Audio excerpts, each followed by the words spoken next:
everyone, I'm Nora Crone. I'm a violist in New York City, co-founder of the Till Project for String Players, and a musician's vocal dystonia recovery advocate. This video is part of a series on 5 physical habits to avoid for dystonia recovery and prevention. Our topic today is twisting. The information I'm going to share is valid for any type of injury, and even if you're not injured, so please stick around and see what you think.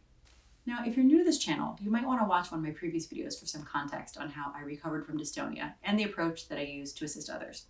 I'll leave some links down below, but in short, the experience of learning an approach to the instrument that's based on concrete physical logic and repeating healthy movements over time changed my brain and nervous system. I did this work with the guidance of a violinist named Sophie Till, and after 2 years, I was able to return to professional playing. I'm now 100% recovered, and my mission is to share the information that helped me with as many people as possible. You should know, however, that the knowledge I share in these videos is by no means a substitute for direct one-on-one work in this approach, which is the best possible strategy for recovery. All right, now that we've gotten that out of the way, let's talk about twisting and why it can be so harmful. So there can be many kinds of twists that come up for string players, and I'm just going to talk about 2 important ones today that both came up in my recovery, one in the left arm and one in the torso. Okay, so before we go any further, you'll get a lot more out of this demo I'm about to do if you grab a water bottle.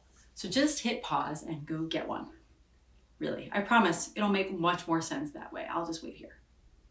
All right, you got it? Great.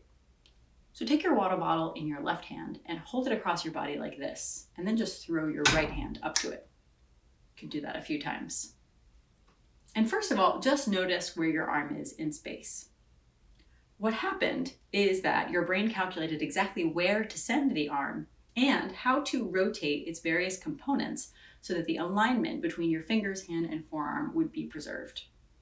And the angle of the arm in this particular case is perhaps a little exotic compared to how we see this alignment most often, reaching for a cup, brushing our teeth, scratching our head.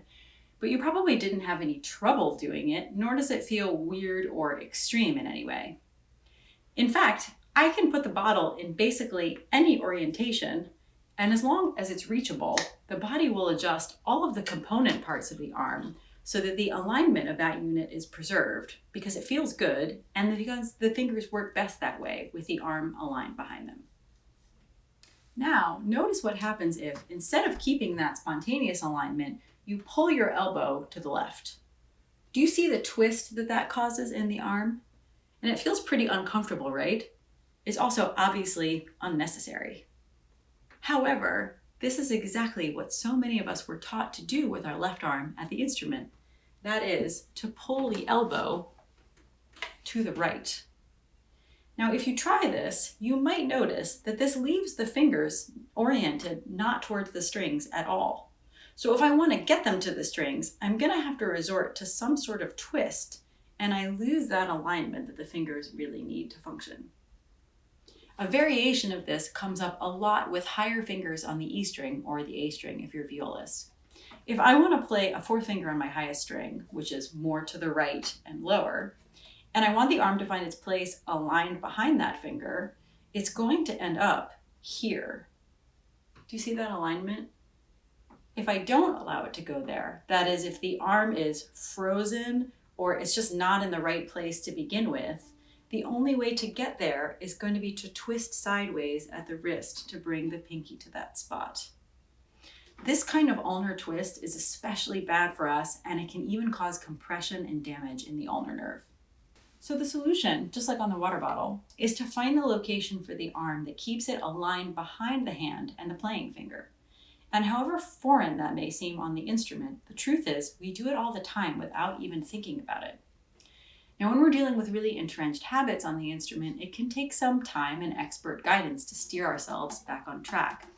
But the brain and body almost always have a clear reference somewhere in their experience that can be used as a blueprint. All right, let's take a look at another example. This time you're going to need something that you can plop onto your shoulder. A handbag, let's say, or a laundry bag, or maybe a sack of potatoes. So just pause the video and go look for something, and I'll wait here. Got it? Okay. So if you just swing this thing back and forth a little, and then plop it onto your shoulder. You can do it a few times, maybe alternate sides. What do you feel happening in your feet and legs? Can you feel that your entire body is moving over the fulcrum or balance point of your feet? Basically, the entire body is aligning itself under this object so that we can remain balanced to distribute the extra weight. If instead of allowing this adjustment, we freeze our feet and legs, what happens? The torso will twist to try to compensate for the extra weight by itself. And once the torso is cut off from the support of our legs, our back and arm muscles will start to get tired and all kinds of compensations will start to develop. In short, if we aren't aligned over the fulcrums of our feet under the object that we're holding, nothing we attempt to do with that object will function properly. So these are just two examples of twisting when it comes to string playing. And the key thing to understand is that there is always a solution to these problems, however ingrained they may seem.